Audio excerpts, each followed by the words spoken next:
ঠিক যে মুহূর্তে এই মর্মান্তিক ঘটনা ঘটে সেই সময় যারা প্রত্যক্ষদর্শী এবং যারা সেই সময় শুটিংয়ের জন্য উপস্থিত ছিলেন তাদের সঙ্গে কথা বলে আমাদের প্রতিনিধি পার্থপ্রতিম ঘোষ যেমনটা জানাচ্ছিলেন, ঠিক যে মুহূর্তে এই মর্মান্তিক ঘটনা ঘটে হঠাৎ করেই জল বেড়ে যায় এবং সেই সময় যারা পাড়ে ছিলেন তারা কিন্তু বারবার রাহুল অরুণোদয় বন্দ্যোপাধ্যায়কে সতর্ক করতে থাকেন যে জল বাড়ছে, কিন্তু কোনো কারণে হাওয়ার এতটাই দাপট ছিল যে তিনি শুনতে পারেননি এবং তারপরে হঠাৎ করে তাকে আর দেখা যাচ্ছিল না এবং সেই সময় নুলিয়ারা যখন পৌঁছন তারাও কিন্তু বেশ কিছুক্ষণ রাহুল অরুণোদয় বন্দ্যোপাধ্যায়ের কোনো খোঁজ পাননি, জলের এতটা গভীরেই তিনি চলে যান। এবং ইতিমধ্যেই আপনাদের জানিয়েছি যে ময়নাতদন্ত সম্পন্ন হয়েছে, ময়নাতদন্তের পর সবাই সকট কলকাতার উদ্দেশ্যে রওনা দিয়েছে এবং ময়নাতদন্তে যে রিপোর্ট প্রাথমিকভাবে পাওয়া যাচ্ছে যে বেশি পরিমাণে বালি ঢুকে যাওয়ার ফলেই রাহুল অরুণোদয় বন্দ্যোপাধ্যায়ের মৃত্যু হয়েছে। সরাসরি আমাদের প্রতিনিধি সন্দীপ সরকার আমাদের সঙ্গে রয়েছেন। সন্দীপ, প্রথমত জানতে চাইব যে সবাই সকট কত দূর এলো এবং ময়নাতদন্তের যে প্রাথমিক রিপোর্ট ঠিক কি বলা হয়েছে তাতে? দেখো, শবদেহবাহী শকট এই মুহূর্তে কোলাঘাট এসে পৌঁছেছে। কোলাঘাট থেকে 6 নম্বর জাতীয় সড়ক দিয়ে কলকাতার দিকে বাঁক নেবে এই কনভয়। যেটা হাসপাতালের ময়নাতদন্তকারী চিকিৎসকদের সূত্রে আমরা যেটা জানতে পারছি যে রাহুল বন্দ্যোপাধ্যায়ের মৃত্যুর কারণ অবশ্যই জলে ডুবে তার মৃত্যু হয়েছে। দীর্ঘ সময় জলে ডুবে থাকার ফলে যা যা লক্ষণ দেখা যায় সেই সব লক্ষণই তার শরীর ব্যবচ্ছেদ করে পাওয়া গিয়েছে, এমনটাই হাসপাতালের সূত্রে আমরা জানতে পারছি। তার ফুসফুস, খাদ্যনালী, শ্বাসনালী, পাকস্থলী সর্বত্র প্রচুর পরিমাণে বালি পাওয়া গিয়েছে। ফুসফুসের আকার স্বাভাবিকের থেকে অনেক গুণ বেড়ে গিয়েছিল। তার খাদ্যনালীতে বালির প্রলেপ রয়েছে, ফুসফুসে প্রচুর পরিমাণ বালি রয়েছে, পাকস্থলীতে বালি রয়েছে, তার খাদ্যনালীতেও বালি ঢুকে গিয়েছিল। যেটা চিকিৎসকেরা বলছেন যে একটা লম্বা সময় যদি কেউ সমুদ্রের জলে ডুবে থাকে তাহলে এ ধরনের লক্ষণ দেখা যায়, যে লক্ষণটা রাহুল বন্দ্যোপাধ্যায়ের ক্ষেত্রে তারা দেখতে পেয়েছেন। তাই তারা সন্দেহ করছেন, তাদের অনুমান, তারা নিশ্চিত যে এই মৃত্যুর কারণ দীর্ঘ সময় জলে ডুবে থাকা এবং তার এই মৃত্যুর যে জলে ডুবে হয়েছে তার সপক্ষে আরও যে সমস্ত পুলিশের থেকে যে পারিপার্শ্বিক তথ্য প্রমাণ চিকিৎসকদের জানানো হয়েছে ময়নাতদন্ত প্রক্রিয়ার সময়, সেই বিষয়টাও কিন্তু এই ময়নাতদন্তের যে পর্যবেক্ষণ তার সাথে অনেকাংশে কাছাকাছি মিলে যাচ্ছে। যে ঘটনার পর এই গোটা বিষয়টা সামনে আসে সেই ঘটনার তদন্ত একদিকে যেরকম ওড়িশা পুলিশ করছে, তার পাশাপাশি আজকে অংশুমান সাহা পূর্ব মেদিনীপুরের যিনি পুলিশ সুপার তিনিও জানিয়েছেন যে ইতিমধ্যেই একটি অস্বাভাবিক মৃত্যুর মামলা রুজু হয়েছে। যে জায়গায় ঘটনাটা ঘটেছে সেটা জেলার পুলিশ সুপারের বক্তব্য, সেটা উড়িষ্যার রাজ্যের মধ্যে পড়ছে এবং পশ্চিমবঙ্গের যে সীমানা সেই সীমানা থেকে 3 থেকে 4 কিলোমিটার ভেতরে উড়িষ্যার দিকে এই ঘটনাটি ঘটেছে। এবং যেটা এখনও পর্যন্ত আমাদের রাজ্য পুলিশ জানতে পেরেছে উড়িষ্যা পুলিশের সঙ্গে কথা বলে, তা হচ্ছে যে কোনো ইন্টিমেশন পুলিশকে দেওয়া হয়নি, পুলিশকে জানানো হয়নি এ ধরনের শুটিংয়ের ব্যাপারে। সেই বিষয়টা আমাদের রাজ্য পুলিশ ওড়িশা পুলিশের সাথে কথা বলে নিশ্চিত হয়েছে, এমনটা জেলার পুলিশ সুপার জানাচ্ছেন। এর পাশাপাশি ওই ঘটনাস্থলে যারা প্রত্যক্ষদর্শী রয়েছেন তাদের বয়ান নথিভুক্ত করা হয়েছে।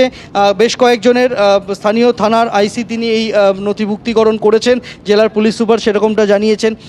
ওড়িশা পুলিশের সঙ্গে তারা সংযোগ বজায় রেখে এই তদন্ত প্রক্রিয়া এগিয়ে নিয়ে যাচ্ছেন, এমনটাই জেলার পুলিশ সুপারের তরফ থেকে জানানো হয়েছে। এখন এই ঘটনার পর যারা ওখানে ছিলেন প্রত্যক্ষদর্শী তাদের যে বয়ান সামনে আসছে সেই বয়ান যদি পরপর জোড়া যায় তাহলে দেখা যাচ্ছে যে রাহুল বন্দ্যোপাধ্যায় তিনি তার সহ অভিনেত্রীর সঙ্গে শুটিং চলাকালীন তিনি সমুদ্রের ভেতরের দিকে কিছুটা দূরত্বে চলে গিয়েছিলেন এবং যখন তিনি সেই দূরত্বে চলে যান সেই সময় জলের উচ্চতা বেড়ে যায়। রাহুল বন্দ্যোপাধ্যায়ের যে গাড়ির চালক রয়েছেন, ব্যক্তিগত গাড়ির চালক, তিনি যেটা বলছেন তিনি সেই সময় শুটিং দেখছিলেন, তিনি দেখতে পান যে রাহুল বন্দ্যোপাধ্যায় তিনি আচমকাই তিনি জলের মধ্যে পড়ে গেলেন এবং পড়ে যাওয়ার পর যে তাদের যে ইউনিটের পুলিশের যে বোট ছিল সেই বোট দিয়ে তল্লাশি যখন চালানো হয় তখন রাহুল বন্দ্যোপাধ্যায়কে খুঁজে পেতে দেরি হয়। এখন এই দেরির কথাটা কিন্তু চিকিৎসকেরাও বলছেন, যারা ময়নাতদন্ত করেছেন বলে হাসপাতালের তরফে আমরা জানতে পারছি যে দেরি হয়েছিল দীর্ঘক্ষণ জলে পড়ে থাকার ফলেই তার এই মৃত্যু। ধন্যবাদ সন্দীপ। স্থানীয় এবং প্রত্যক্ষদর্শীর সঙ্গে কথা বলে যে জায়গায় ঘটনাটি ঘটেছে সেই জায়গার ঘটনাস্থলটি আমার সহকর্মী শ্যামলকে দেখাতে বলবো। এই হচ্ছে সেই ঘটনাস্থল, যেটা হচ্ছে একেবারে তালসারি অর্থাৎ উড়িষ্যার তালসারি সমুদ্র সৈকত। সে উড়িষ্যার তালসারি সমুদ্র সৈকতের একেবারে যে জায়গায় দুর্ঘটনাটি ঘটে বা ঘটনাটি ঘটে সেই হচ্ছে ঘটনাস্থল। এখানে কিন্তু গত পরশু থেকে শুটিং চলছিল এবং সেই শুটিং চলে যে জায়গা, এই হচ্ছে একটি যে চড়া রয়েছে এবং যে জায়গা একটা এখানে ল্যান্ড রয়েছে এবং সেই জায়গা থেকে কিন্তু এই যে একেবারে তালসারি বিচ, সেই তালসারি বিচের এখানে অনেকেই আসেন। কিন্তু গতকালকে এখানে যখন সোজা যে জায়গায় একটা নৌকো দেখতে পাচ্ছ উল্টানো অবস্থায় পড়ে রয়েছে, ওই জায়গার পরে সেখানে শুটিংয়ের কাজ চলছিল এবং তারপরেই কিন্তু সেখানে ঘটনাটি ঘটে।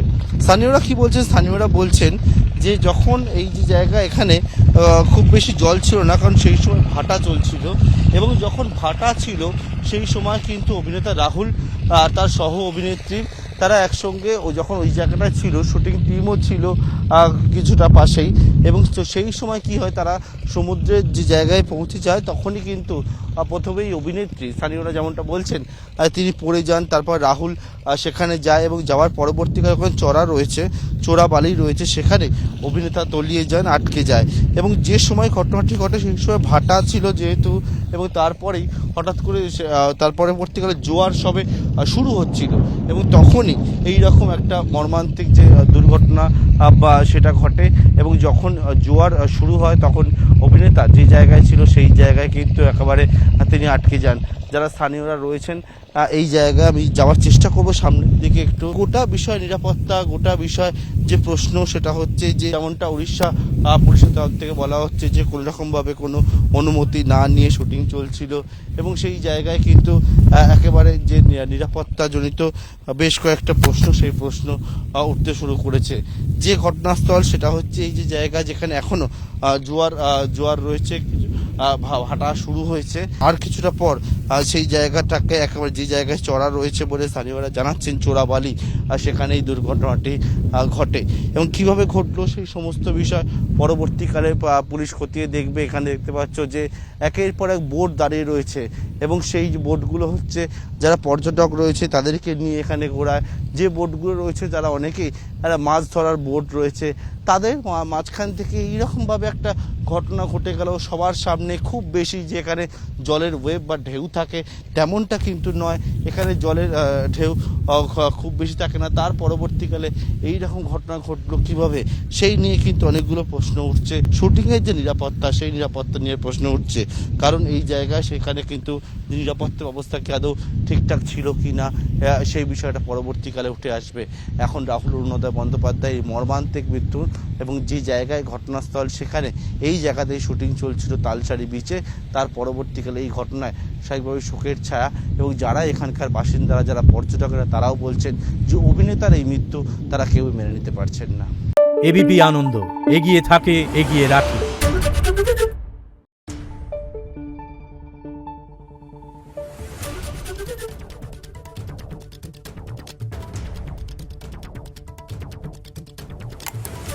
Thank you.